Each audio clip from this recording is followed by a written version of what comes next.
So ayan mga paps, nandito na tayo sa restaurant. Ngayon, yan nakita nyo naka-gloves ako. Ngayon magbabalat tayo ng saging kasi gagawa tayo ng banana chips. Yan, ituturo ko sa inyo kung paano gumawa ng banana chips na masarap at pwede nyo pagkakitaan. Yes, yan. Yung Indian banana lang o pwede naman sa atin yung banana na green. Kahit anong banana pwede. Tapos, meron ako ditong marination ba? Ay, brining. Dapat ipa-brine muna na yung saging bago ikakat yan. Meron tayo dito. Turmeric water na may asin. Nilagyan ko ito ng maraming asin. Kasi yan yung banana. Kung makikita nyo, nilagyan ko siya ng guhit-guhit na ganito para mas mabilis siyang mabalatan o di kayo matanggal yung kanyang balat. Yan, lahat na yan. Dapat ang gamitin nyo kulay green, hindi kulay dilaw. Kasi pag kulay dilaw, hindi yan magiging crispy. Magiging crispy naman, pero hindi siya yung gano'n yung desired na ano na crispy yung gusto nyo. Dapat kulay green, mas maganda kasi itong green.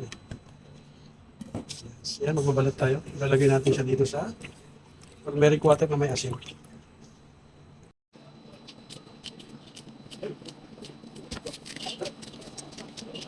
Mas maganda gumamit kayo ng gloves para hindi madagtayan yung kanyang mga kamay. Mas mabilis pa magbalat.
So ayan na, tapos na natin. Ipababad lang natin ito ng mga isang oras o mahigit, depende sa inyo.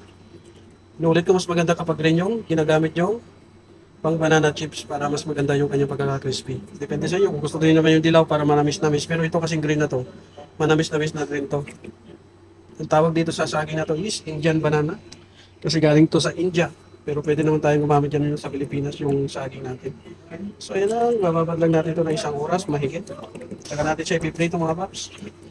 Sa coconut oil, yes po. Coconut oil po natin ito ipiprito para mas mabango at mas malasa. So ayan mga paps, tapos na ang 2 oras na pagbababad natin dito sa saging. I-drill lang natin ito, tapos i-slice na natin gamit itong ating oil. Ganyan na ito. Meron kaming mandolin kasi lang. Dalawa yung ganito namin. Mas madaling gamitin. Parang sa Pilipinas lang. So yun, i-drill ko muna to. So ayan, na-try na natin. Ngayon, i-slice na natin mga paps. Gamit ito, at saka ito.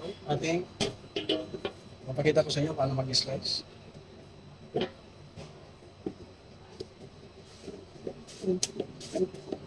Diba mas mabilis? Ganito siya.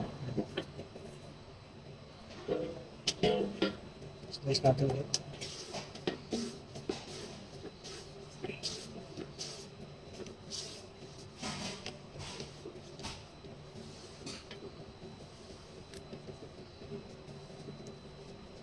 Kaya pangit talaga pag naka-gloves kasi sumasakit yung gloves. Mas maganda pag walang gloves.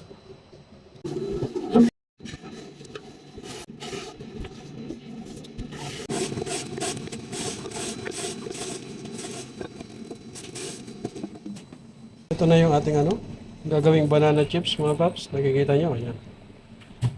Ang ganda ng kulay niya. Yan.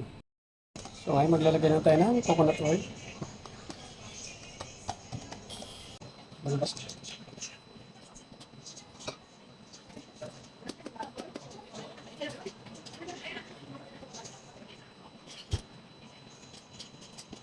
nagpunaw ako ng asin sa may tubig para may balance yung may lasa yung ating saging.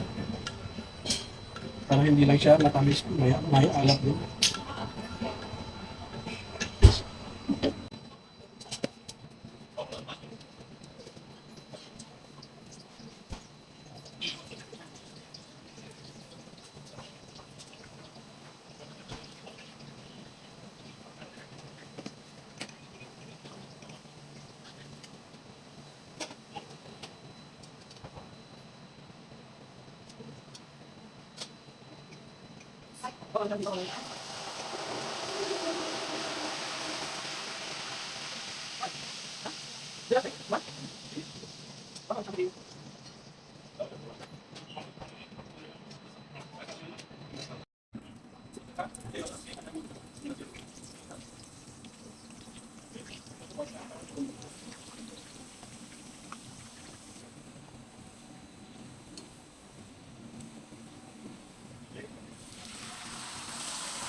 At ito na mga paps, yung ating banana chips na prito. Ayan, ang dami.